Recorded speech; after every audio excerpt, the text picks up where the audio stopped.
PT cigarette குடித்ததுனால வந்த விளைவு. நுரையீரல் தண்ணி கோர்த்துருக்கு, வீங்கியிருக்கா நுரையீரல். யாராக இருந்தாலும் தயவு செஞ்சு பீடியெல்லாம் குடிக்காதீங்க, நல்லா இருப்பீங்க.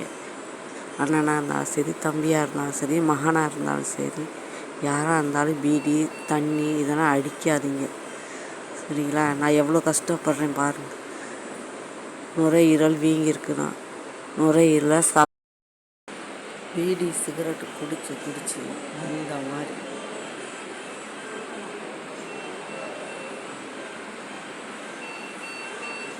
நுரையீரல் பாதிச்சு